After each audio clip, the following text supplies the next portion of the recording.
At 29 years old, the family that had abandoned me 17 years ago suddenly reappeared in my life. This unexpected reunion sparked a series of emotions and reactions that made me question my own identity, as if I were a different person entirely. As the eldest daughter, I grew up in a seemingly happy family with two siblings, one 3 years younger and the other 5 years my junior. We shared typical family experiences, cooking meals together, watching movies, and playing games. We were close-knit until my father lost his job when I was 9, blamed for things he hadn't done. He was unfairly dismissed, leaving my mother, who was working in a school, struggling to provide for us all. They decided it would be best if I lived with my grandparents until they were back on their feet. Initially, the idea seemed reasonable, and I embraced the change. That summer, I stayed at my grandparents' farm, caring for animals and enjoying the countryside. Little did I know, this temporary separation would turn into a lifelong ordeal.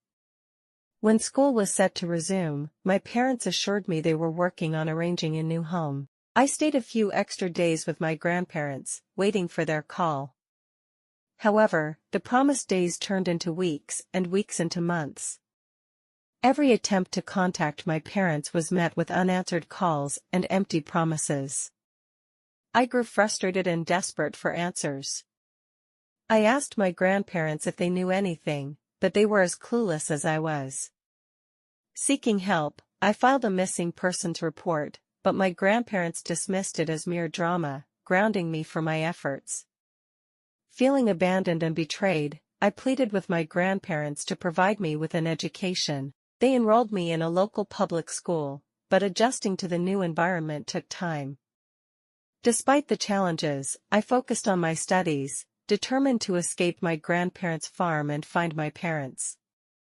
The lack of concern from those around me intensified my resolve. Everything changed when I overheard a conversation between my grandmother and my mother on the phone. The hushed tones in the kitchen revealed the truth: my mother was alive.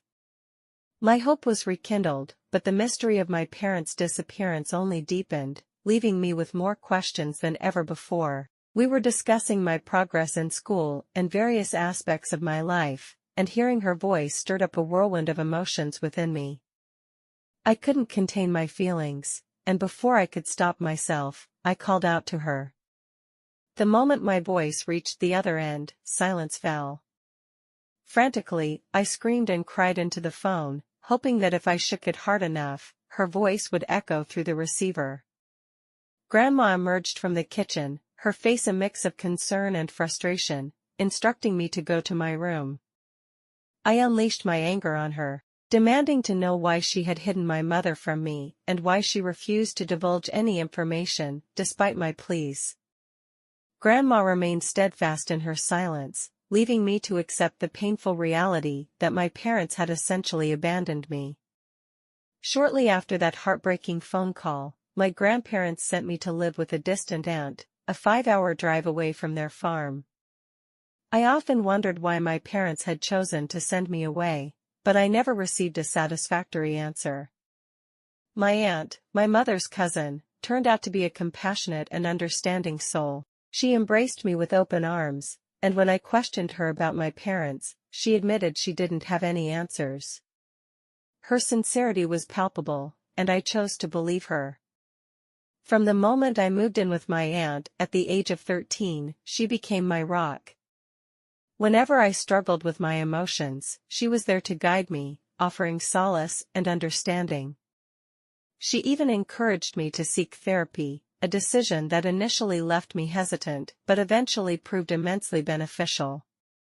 My aunt validated my feelings, something my grandparents had never done, and provided the support I desperately needed.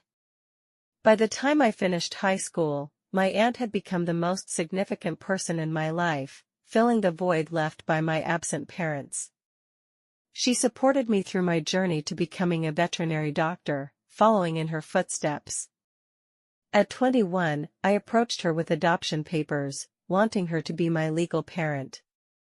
With her wholehearted agreement, I finally found the stability and love I had craved for so long.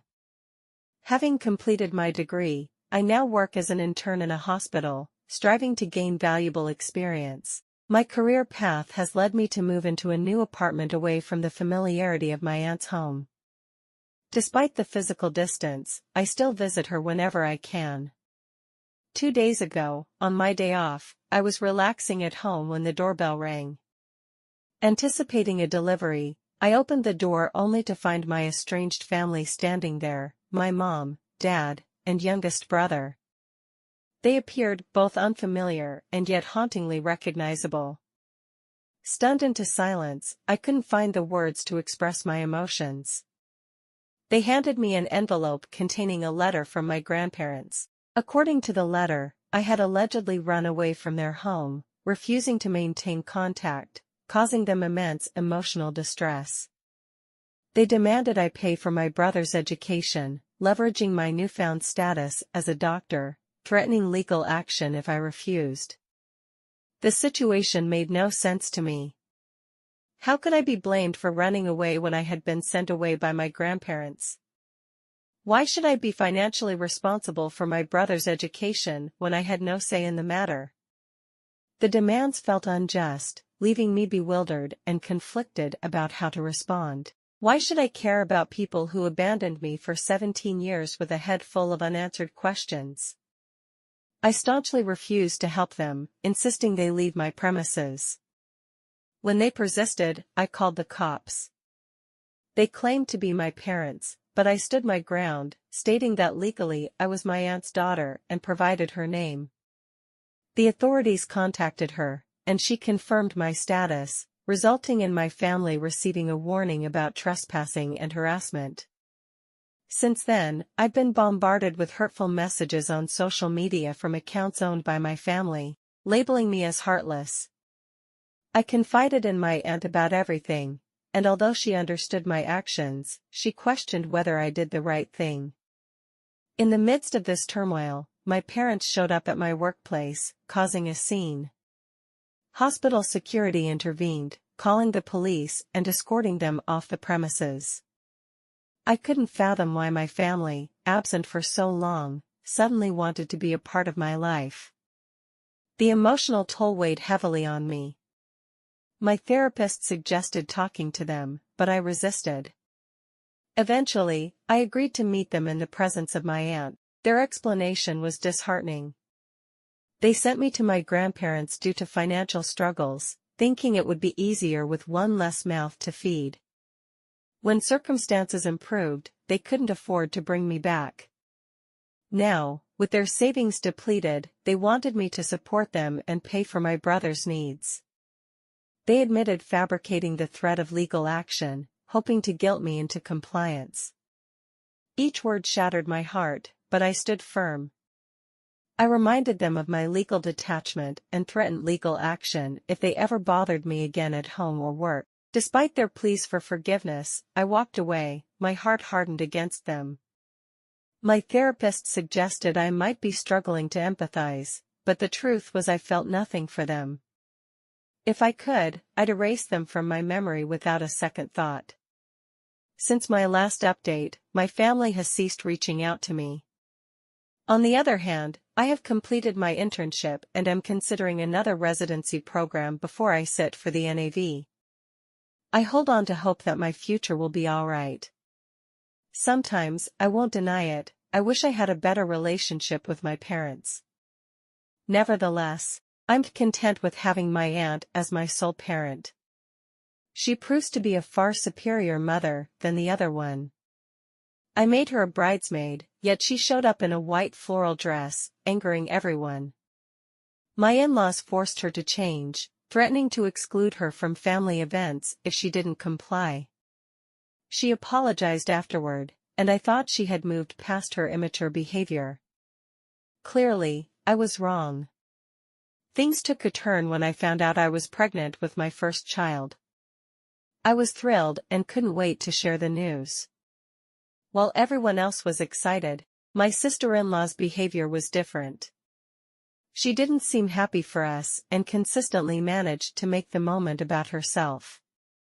During a family event where we announced our pregnancy, she quickly diverted the conversation to her own experiences as a single mother, emphasizing how difficult it was for her to go through pregnancy alone. As my due date approached, my sister-in-law offered to host a baby shower for me. Initially, I was grateful and excited about the celebration with my family and friends. However, my excitement turned to suspicion when she insisted on hosting the event at a venue 12,000 miles away from where we lived. She claimed it was a surprise set up at a luxurious venue owned by her friend, and we wouldn't have to pay for anything. Despite her explanation, I couldn't shake the feeling that something was amiss. When I shared my concerns with my husband, he assured me that his sister was simply trying to do something special for us, and that I might be overthinking it. He even rescheduled vital meetings so we could attend the supposed baby shower. We flew there with my parents, as my in-laws couldn't attend due to being out of the country. Upon arriving at the location, a lavish resort, I immediately sensed something was wrong. The decorations were pink and blue, but there were unfamiliar faces present. To my shock, there was another pregnant couple, and the woman was wearing the same white dress given to me by my sister-in-law. It became apparent that my sister-in-law had tricked us into attending her friend's baby shower, making me feel humiliated and overshadowed. Feeling utterly embarrassed and upset, I left the party in tears. Once I understood the situation, my husband confronted his sister, leading to her making excuses and attempting to deflect blame. He informed his parents, who were equally shocked and angry. In response to her behavior, they decided to cut her off financially.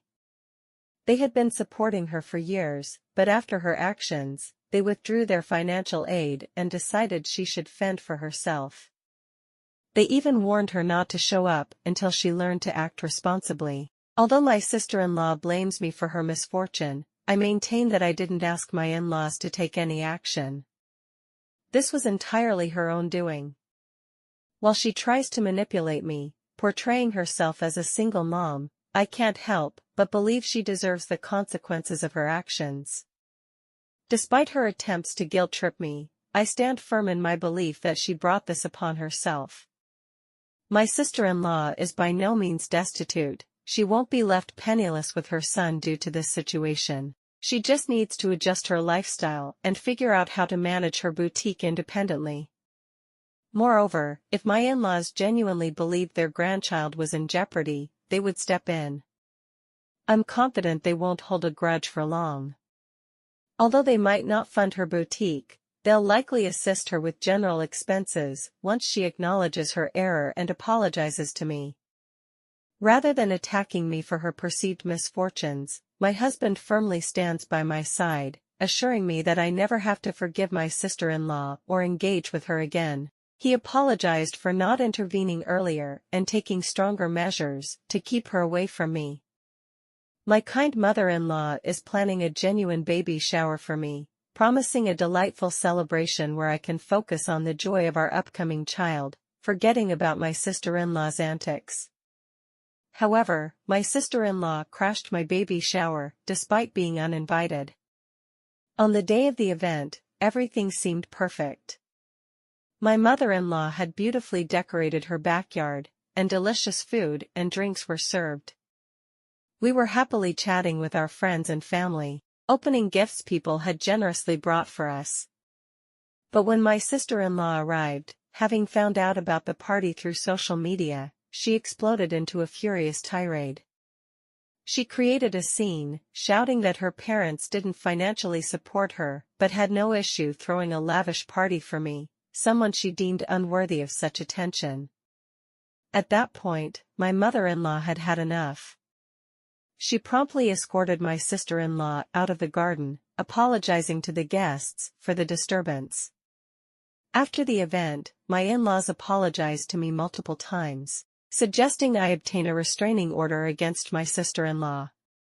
While I hesitate to take such drastic measures, we have decided to keep all news about the baby off social media to prevent her from stalking us. The whole situation is insane, and it baffles me how jealous and immature my sister-in-law can be. She managed to ruin not just one but two baby showers with her antics. I must add that my in-laws initially weren't supportive during her pregnancy because she was having a child out of wedlock, which clashed with their traditional beliefs. They did come around after the baby was born, but it appears my sister-in-law still harbors resentment. I haven't heard from her since the baby shower, and my in-laws have expressed their intention to cut her off permanently due to her embarrassing behavior in front of so many people. Frankly, I've reached a point where I don't care anymore. I just want this ordeal to be over so I can focus on myself and my baby. It's astonishing how entitled and childish she can be, sabotaging such a beautiful event. She disrespected not only me, but also her friend, showcasing her true colors as a deeply flawed and immature individual. I don't intend to waste another thought on her. Finally, in conclusion, the journey I've experienced with my sister-in-law has been marked by a series of disappointments, manipulation, and immature behavior. From the white floral dress at my wedding to the orchestrated baby shower debacle, she consistently sought attention at the expense of my joyous moments. The strained relationship reached a breaking point when she crashed my baby shower, unleashing a tirade that embarrassed both herself and our family. Despite my in-laws' initial unsupportiveness during her pregnancy and their subsequent efforts to reconcile, my sister-in-law continues to harbor resentment, perpetuating a cycle of jealousy and immaturity. The decision to cut her off financially was a consequence of her own actions, not a result of any manipulation on my part. As I navigate the challenges of impending motherhood, my focus is on creating a positive and supportive environment for my child. I'm grateful for the unwavering support of my husband, mother-in-law, and family, who have shown understanding and empathy throughout this tumultuous journey. While I do not wish ill upon my sister-in-law, I have reached a point where I choose to prioritize my well-being and that of my growing family. I am committed to moving forward, leaving behind the chaos and drama she has brought into our lives. As I look ahead, I am determined to savor the joys of motherhood and cultivate a loving atmosphere for my child, free from the negative influence of toxic relationships. In the face of adversity, I have learned the importance of setting boundaries and prioritizing my mental and emotional health. The decision to keep baby-related news off social media, while challenging, is a necessary step to protect our peace and privacy. Ultimately, I am ready to close this chapter and focus on the positive aspects of my life. I choose not to dwell on the past, allowing room for personal growth, happiness, and the creation of cherished memories with those who genuinely support and care for me.